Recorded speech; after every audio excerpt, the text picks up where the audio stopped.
Howdy gamers. Hopefully by the end of this you can get a better understanding of not so much what to run on Tristana for her runes, but why to run the runes that are good on her.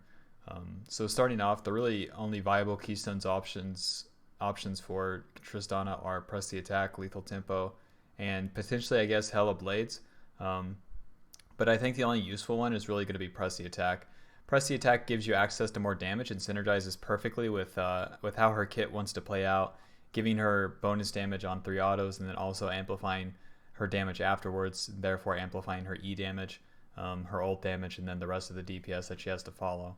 So she also particularly excels at singling out one target, and Press the Attack helps her do that. Lethal Tempo is okay, but other champions just make better use of it. Most notably, champions that can proc this in the laning phase. So champions like Ashe, where they have these long range abilities to proc Lethal Tempo, and then that gives them the extra attack speed to either control the minion wave or then take the trade onto the enemy with more attack speed than them. With Tristana, she's either jumping in and hitting someone, or she's just hitting the front line, in which case, in both cases, Press the Attack is better, as when you're jumping on someone, the bonus damage is more significant, and then that's basically it. The bonus damage is always going to be outweighing the extra attack speed, even though you can get like one more auto attack off. You have to be getting multiples off for it to really be outweighing Press the Attack. If you're hitting the front line, it's also lower value, because with Press the Attack, you're dealing adaptive damage and then also exposing the enemy that you're hitting, increasing the damage that they take. So not only are you increasing your own damage, but you're also increasing the damage of the rest of your team. You also have an attack speed amp in your Q, and yeah, I just don't think that Lethal Tempo is the best for that reason. It can be procced off like um, exploding a minion with the passive, but not really close. Something like Conquer is kind of the same thing. Conquer has to be built up, and it's even slower for ranged champions. So by the time you would get a full rotation of your abilities off, Conquer would then be stacked, and then it's like, why did you build up this bonus AD in the first place if it's not going to mean anything, if it's not giving your E extra damage, if it's not giving the ults, the autos, etc. The extra healing from it also goes to waste, as it does for most marksmen, as it's just damage on your auto attacks, not so much damage on your abilities. With something like Hella Blades, it might seem okay. You could go into the domination tree with something like this, all pretty low value runes, but with Hella Blades you gain a large amount of attack speed for your first 3 autos on a champion, and then it's effectively not on a cooldown.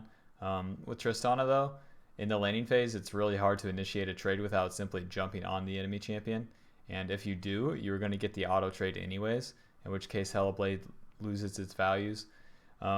Whenever you're jumping on a target too, yes, you can have a faster 3 autos, but you're going to get pretty much the same amount of auto attacks off faster, and then once Hella Blades is over, you effectively don't have a keystone, and then you're also just not in the precision tree, so you miss out on the like runes such as Alacrity and then Coup de Grace, or Bloodline and Coup de Grace, so you're missing out on damage in that sense too.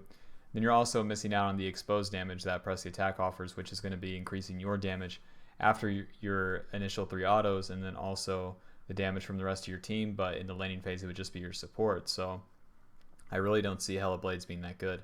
The damage from sudden impact is also pretty negligible, because as an AD carry, like yes, you can get 7 lethality and 6 magic penetration. You do deal magic damage with the ult, but as an AD carry, the lethality takes longer to scale up as it scales with your levels, and that damage you're going to be getting like maybe 50 damage in an all-in in the early game. So it's really not that great. Eyeball collection, you have to stack up to getting kills and assists. Easier said than done on AD carry, and then Ravenous Hunter, like healing off your abilities or maybe having ults up more often. All of this is pretty low value for Tristana and pretty misguided, as it just doesn't end up working out that well. So with Press the Attack, I think for all the reasons that I listed, mainly it just beats all these other keystones, but it does what Tristana wants to do anyways, which is deal more damage whenever she's all-inning or hitting frontline, because that's really all Tristana is looking to do. With Press the Attack, hitting an enemy champion with 3 consecutive basic attacks deals 40 to 160 based on your level bonus adaptive damage, and makes them vulnerable, increasing damage they take from all sources by a percentage also based on your level for 6 seconds. So, I mean, 6 seconds after your initial 3 autos can be a lot of auto attacks for Tristana, especially whenever your Q is on. It can also be increasing your E damage, your ult damage, and then maybe your second W damage. And then also all the damage from your support, which can end up being a lot. So press the attack is super valuable. Again, if you're hitting the front line, you're exposing a tank, therefore increasing the damage they take by this percentage, which is really how you shred a tank. And then it just makes it where your damage is more meaningful against them. So you buy their position a lot faster. If you're jumping onto a target, it helps with your all-in as you're exposing the enemy and then therefore increasing all the damage that you're dealing to them. And if they're not doing the same to you, then you are just probably dealing more damage to them than they are to you, therefore winning the fight. For the secondary runes, I think Triumph is better on Tristana compared to most ADCs. Most ADCs want to use overheal, but Tristana's really not looking for trades in lane. She's really just looking to all in or farm, and Triumph is better in that case. Overheal gives you a shield that helps you trade. Triumph gives you HP regen whenever you get a kill and assist. Also gives you 20 gold, so pretty useful. You don't need the mana from Presence of Mind, so you're really not missing out on anything there. For the third rune, you have okay options in Alacrity or Bloodline.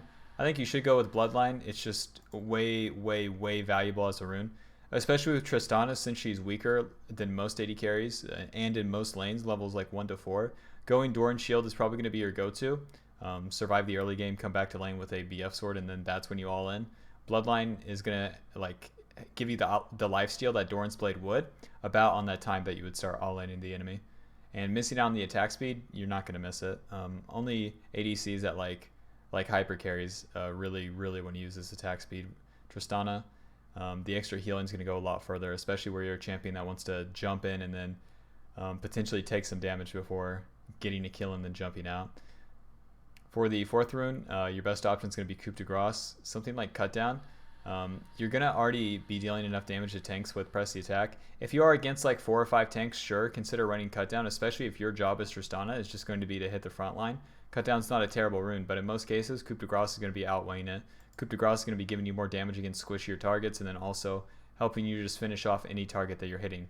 With Coup de Grace, you deal 8% more damage to champions who are below 40% health. So every time you're jumping onto a target and then full comboing them, Coup de Grace in combination with Press the Attack is effectively giving you like 16%, if not more, extra damage against that target that you're hitting once they're below 40% health, which is pretty quickly with Tristana's combos. So yeah, increasing all the damage from your R, probably your second W, and then your auto attacks afterwards, just gives you way more likelihood to finish off a target that you're jumping on. And if you're not finishing off a target that you're jumping on, you're really fucked as Tristana. For the secondary runes, unlike most AD carries want to run Nimbus Cloak, but Tristana, since she has a jump, she really doesn't need that extra maneuverability that other AD carries do. So I think that she should, pretty similar to Lucian, I think that she should look to abuse Absolute Focus and Gathering Storm. With Absolute Focus and Gathering Storm, you're going to be getting a lot of attack damage for free, which just helps the snowballing nature of this champion. With Absolute Focus, while you're above 70% HP, you gain bonus attack damage based on your level. That based on level part really sucks for ADCs, but it's not so bad.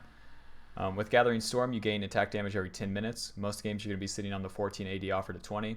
That's pretty okay. So having this AD for free in combination with building any of the crit items early is just going to be giving you more damage overall. And to trade this off for something super retro like Free Boost Biscuits that was pretty common last season isn't that good. Like, you don't need the mana on Tristana, and you definitely don't need the 300 gold saved on boots. You're going to be getting way more gold value from the AD offered come mid game than you would saving the 300 gold on boots. Like, it's not like a top lane or something. Anything in domination would be pretty low value. You don't need something like sudden impact. Again, that damage is just too low. Something like bone plating and then like overgrowth is pretty cheesy. There might be lanes in which it would work, especially if you were playing into like melee lanes against like a Yasuo bot lane, or just stronger bot lanes like the strong ADs like Draven, Lucian, etc. Bone plating can give you a lot of value, especially whenever you're all inning. because against those lanes, you're going to be below 70% health pretty quickly, so you're going to be missing out on that AD. And then it's not so much about the scaling, it's more about winning the lane, and bone plating is going to help you do so. And then overgrowth is going to give you more health just for existing in the lane. So it's a pretty uncommon combination, but it's not so bad, especially on a old ADC champion like Tristana, where she really is just her auto attacks. But for a default, if you're looking for it, I think Absolute Focus Gathering Storm is going to be giving you the best value in like every single case. And then for the shards, it's always going to be attack speed, attack damage, and then armor. If you're playing against like a mage matchup bot lane, or even against like champions like kog'maw, and like let's say you're playing against kog'maw, Vel'Koz, Syndra, Soraka, Syndra, Veigar, like anything like that, you could run magic resist, but pretty much every other time it's going to be armor. So that's what I think about Tristana runes. Again, the main importance of these runes is the percentage damage increase from press the attack and coup de grace. You get a bit of scaling with Bloodline, Gathering Storm, and Absolute Focus, and then a little bit of survivability with Bloodline and Triumph. And to trade that all off for the other keystone options, such as like Hella Blades, just doesn't even come close. It's like 50 damage in an all-in, 3 attacks faster, attack damage for kills and assists, and then healing on abilities. Super whack. And then something like Lethal Tempo. To miss out on that exposed damage, especially with how Tristana's kit functions, I don't think adds up. So, yep, that's my thoughts on Tristana runes. If you have any questions, leave them in the comments. I try to answer all of them.